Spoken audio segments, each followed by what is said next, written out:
Hey guys, welcome back to Cultivating Harmony. Today I'm going to go ahead and show you how to dye silk using acid dyes. Now this is simple enough to do with kids, so it's just a really great, easy, fun thing to do with summer around the corner. So some of the things that you will need that you probably already have on hand are vinegar. You can just use plain white vinegar, nothing special. I use the 5% acidity and that's fine. You're also going to need a pot to do the dyeing process in, or I like these stainless steel 9x13s. They're really easy just to throw on top of the stove. And you will also need a pair of tongs. So anything that you can just use to move the dye around. The silks that I'm using today are the Sarah's Silks Play Silks. These are the 6-pack of white dyeable play silks that she has available. One of the reasons I really like to use these silks in particular is because they actually come with hand rolled edges, which basically just means that they are sewn around the edges, and that really helps with fraying and makes, the silks more durable long term. And it's great to have with kids, and especially if you have multiple children and want to keep these for several years. So show you guys a close-up of the hand-rolled edges I'm speaking about. And they're always really beautiful and really nice because they are hand done. Now, I'm not sure how many moms the silk is. Moms is a measurement of how thick silk is. As you can see here, though, they are slightly transparent, but I have had, quite a few of these, and they have really been long-lasting through multiple children. Now, I absolutely love these little condiment bottles that have caps on them to hold the acid dyes once I mix them up. And I use the Jacquard acid dyes. I have them in so many colors. This one happens to be the 630 spruce color. So to start, take your acid dye powder, the container you're going to mix it up in, as well as a bit of water. So generally I will use about 1/4 to 1/2 teaspoon of the acid dye powder for a condiment container. Now it really just depends on the level of saturation of color that you want in your dye. So to be safe, I would say, generally start with 1/4 teaspoon, and if you see that, it's a little bit lighter than what you'd prefer, then go ahead and add another 1/4 teaspoon. And we'll go ahead and throw this in there and add a bit of water.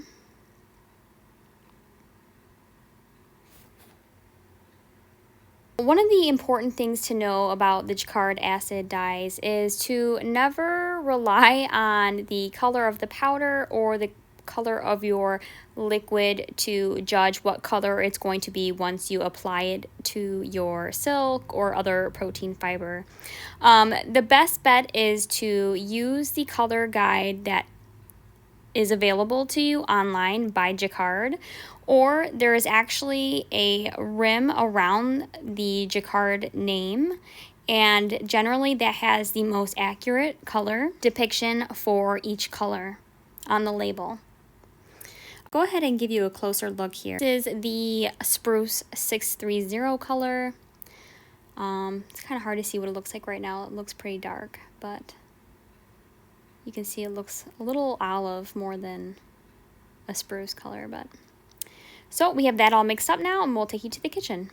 So I have my pan set on a medium flame here, and I just folded my silk into quarters and then each triangle in half twice. Nothing fancy. If you're familiar with any kind of tie-dyeing patterns, you can go ahead and fold it or scrunch it that way. I'm going to add 1 cup of water just to moisten the bottom of it, along with 1/2 cup of the white vinegar. So you'll need to make sure that the entire silk is saturated with the vinegar water, just because the vinegar is actually what sets the dye in the protein fiber or silk. So once you see a few bubbles starting to form in the pan, go ahead and apply your dye. Try to keep it under a boil.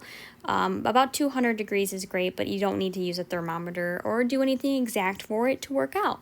Some of the colors I'm using here today are the Jacquard Ecru, Chestnut, Spruce, and Olive. So just you can see the color change throughout the whole process. I will take you guys through.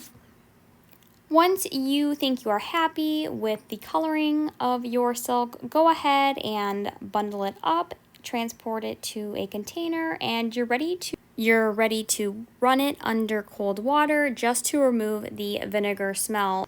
You're really not going to see too much color loss when you run this under cold water because your silk has already absorbed any coloring that it's going to absorb because it has now set with the boiling water and vinegar mixture. So I have the cold water running here in my dye sink, and you're really going to see that you are not having any color loss like I was saying, but I wanted to go ahead and just show you guys and really open this up a little bit just so you can see the difference of when the silk looks when it's wet versus when it's drying and dry. So we'll go ahead and try to open this up for you guys and give you a little sneak peek. As you can see, it's been a really easy process to do, and I've done it with kids as young as 3 or 4. Of course, I'm holding them at the stove, and then they have the condiment bottles to go ahead and just squirt themselves, and they pick out their colors. It's just really great to do as a homeschooler or unschooler, Waldorf, whatever kind of teaching you're into. Here is the silk air drying outside. You can see the colors are very nice and vibrant. And now once it has dried, I have the completed silk. And I put a white paper under it just so you could get an accurate depiction of the transparency and the opaqueness of the colors. If you guys found this helpful, go ahead and like and subscribe. Everything I used today will be linked below in the description box. Thanks for watching.